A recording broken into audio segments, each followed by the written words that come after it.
Dear students, today's topic is mutual inductance between long coaxial solenoids. Okay, so coaxial solenoid means the axis of both solenoids would be the same. Okay, suppose there is one solenoid like this, and this is its axis. Okay, and there is another solenoid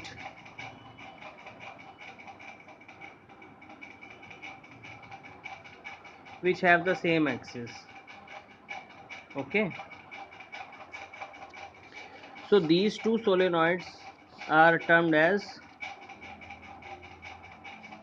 coaxial solenoids. Here the radius of this smaller is R1, and the radius of the other solenoid means bigger solenoid is R2. Okay, and length of the solenoid is L. Okay, got it. So the inner solenoid is the coil 1 and the outer solenoid has the coil 2. Okay, smaller coil आपका R1 है, turns इसमें N1 है, larger coil radius R2 है, turns इसमें N2 है. ठीक है, तो केस 1 क्या है? केस 1 में है current I2 flows in coil 2. तो I2 जो है वो कॉयल 2 में फ्लो कर रही, मीन्स आउटर वाले पे फ्लो कर रही है. Then outer coil, so other will be flux change in, so there will be flux change in 1. देखो कॉयल 2 में करंट फ्लो कर रही है I2, तो उसकी वजह से क्या होगा? कॉयल 1 में फ्लक्स चेंज होगा.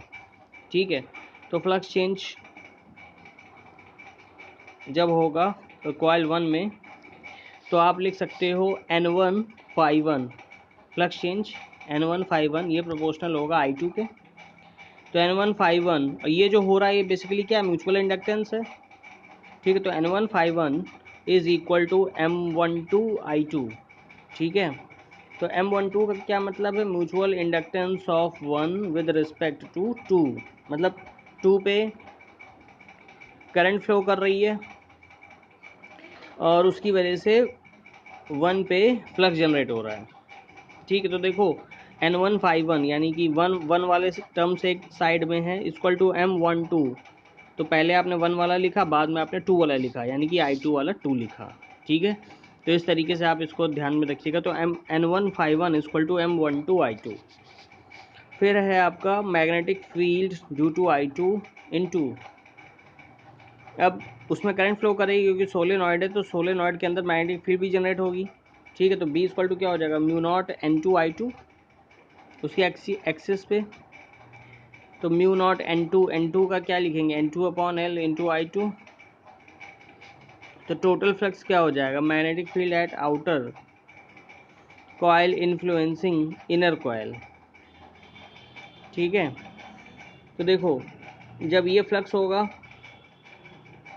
अब ऊपर जो बड़ी कॉइल है उसमें उसमें जो है करंट फ्लो कर रही, तो उसकी वजह से जो फ्लक्स आ रहा है वो जो इनर कॉइल होगी उसको भी उसमें भी ये फ्लक्स पहुंचेगा.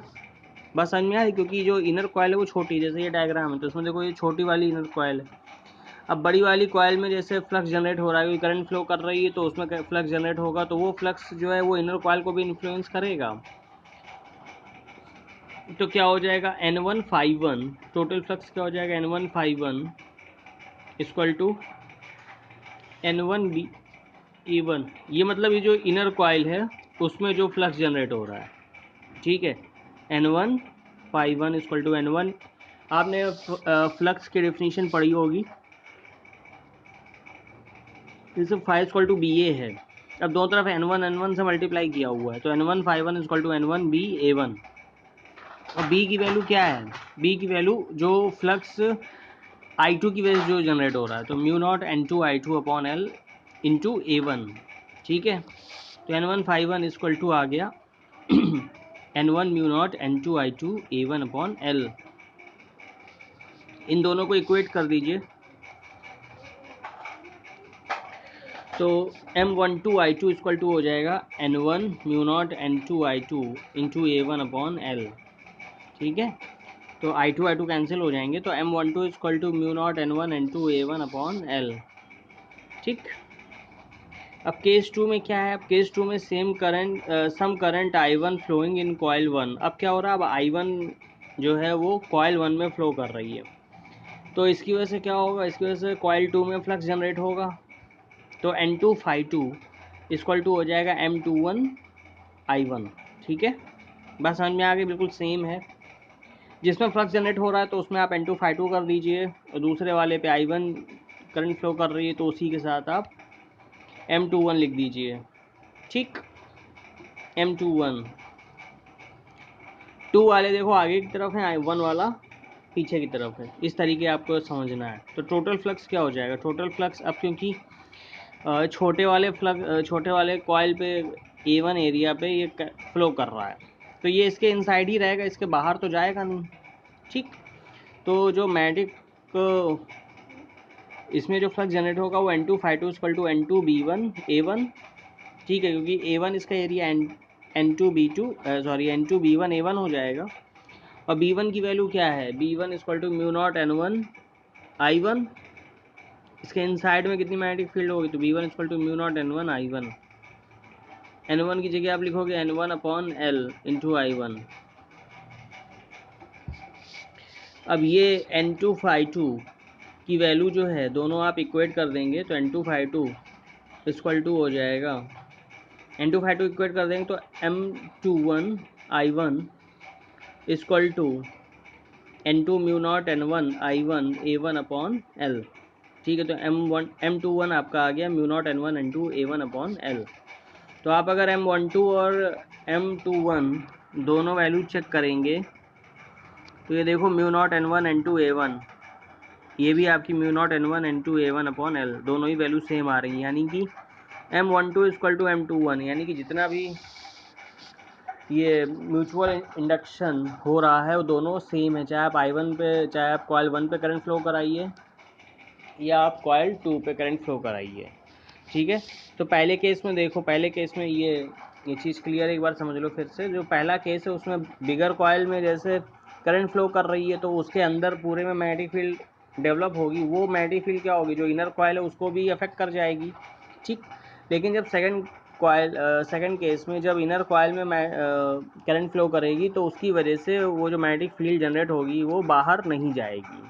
ठीक है, वो अंदर ही रहेगी, तो वो आउटर कॉइल को इफेक्ट नहीं करेगी।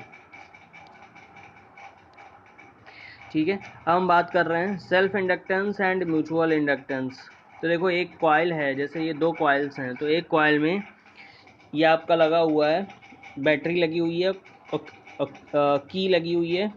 ठीक है, दूसरी कॉइल में केवल गैल्वेनोमीटर लगा हुआ है। तो जब आप की को प्रेस करेंगे तो पहले वाली कॉइल में करंट फ्लो करेगी, करंट फ्लो करने से यहाँ सेल्फ इंडक्टेंस जनरेट होगा। ठीक है, क्योंकि फ्लक्स जनरेट होगा तो ईएमएफ जनरेट होगा, फ्लक्स चेंज होगा, और ये फ्लक्स किससे लिंक होगा, सेकंड कॉइल से। तो जब सेकंड कॉइल से फ्लक्स लिंक होगा तो उसमें भी फ्लक्स चेंज होगा, सेकंड कॉइल में फ्लक्स चेंज होगा तो आपका इंड्यूस्ड ईएमएफ जनरेट होगा, और उसकी वजह से करंट इंड्यूस होगा, तो गैल्वेनोमीटर में डिफ्लेक्शन आएगा। ठीक है, तो ये पहले केस में, इसमें पहली वाली कॉइल में सेल्फ इंडक्टेंस है और दूसरे में म्यूचुअल इंडक्शन हो रहा है। ठीक है, लेकिन अगर आप क्या करो, जो दूसरी कॉइल है उसमें अब आप गैल्वेनोमीटर के बजाय आप क्या लगा दो, बैटरी लगा दो, मतलब दोनों कॉइल में बैटरी लग गई, दोनों कॉइल में करंट फ्लो करेगी।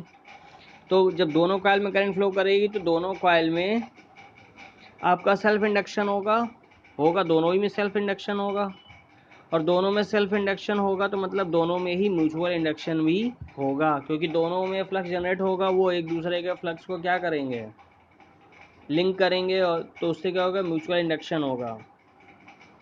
तो फ्लक्स लिंक्ड टू कॉइल 1। अब हम ये कॉइल 1 की वजह से कितना फ्लक्स लिंक हो रहा है।